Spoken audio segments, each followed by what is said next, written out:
Today, third grade, I have a short demonstration video for you. It's a time lapse of me working on putting together my castle. Today, I hope, is going to be the last day that we need to work on it so that we can move on to a new project next week. So in the time lapse, when you see me working, keep in mind the time lapse is only a minute long, but for every second that you see me working in the time lapse, that's a minute of me working on my project. So if it's only a minute long, it took me about an hour to work on my project.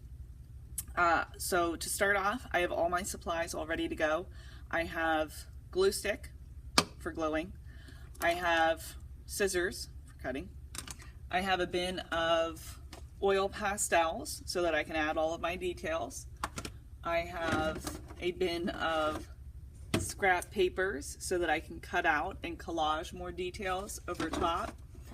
And I also have a pencil just in case to help me draw things if I need to sketch them out or trace over shapes before I start cutting and gluing. When I'm gluing with my glue stick, remember the wide end is the cap. That goes off and sticks down at the bottom, and then it's able to stand up on your table nice and flat like a rocket ship so it doesn't roll away. When you're using these, remember you only want to let a little bit show out of the top, and if you're pressing so much that you're seeing a lot of glue sort of growing over the edge, that tells you that you're pressing a little bit too hard. But in the video, what you can't really tell is that a lot of times I'll use the edge of it like this so that it'll use up some of that extra glue that tends to sort of roll over the edge. And then when I'm done with it, I just screw this back down so it goes back inside its house, and then cover that up.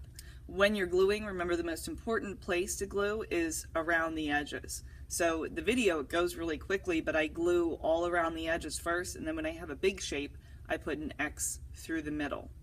One other thing in the video while I'm working on mine is that when I'm cutting shapes out, like so for example my fire, whenever I'm cutting things out, if I want two of them, so I have matching sets of windows, I have matching fires on my torches. Whenever I'm cutting those out, I keep my paper folded, and whenever I'm cutting from scraps, I use the corner first. That way I'm not wasting cutting into the middle and then nobody else can use the rest of this paper.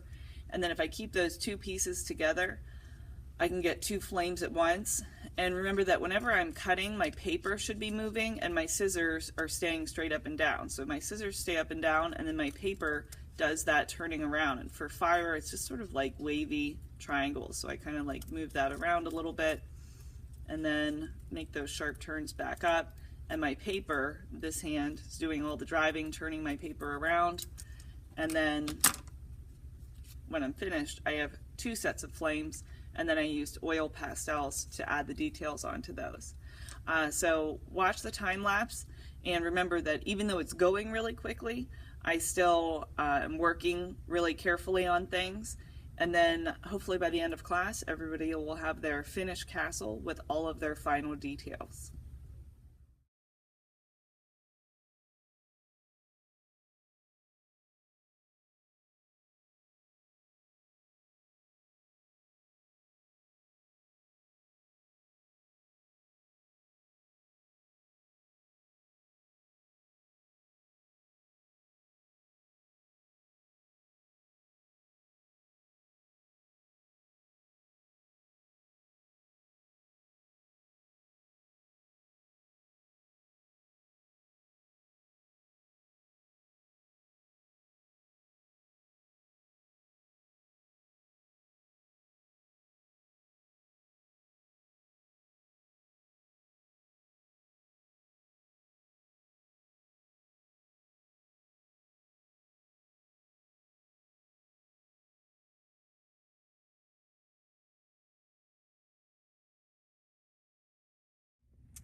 All right, here's my final castle. I have all the details that I wanted to add to it. Still have a little bit of room where if I had time I could add some more down here, maybe a couple more smaller trees or a couple more little rocks. I have the guys that are keeping watch up along the top of the castle, and I re-glued all those little notches so that they weren't popping up afterwards. And then I have all of my windows that I made, my beam that goes across the front, my door that I added the wood detail to the outside and the inside that shows my dragon. My torches with flames, because if we're thinking back to medieval times, they didn't have electricity back then. I add a little bit of gray with some stone detail on the front for a walkway, and then my big rocks over here. When you're working on yours today, first find all of your supplies at your table, and then get the supplies that you need from up front: glue sticks, scissors, oil pastels, and scraps, and we'll get to work.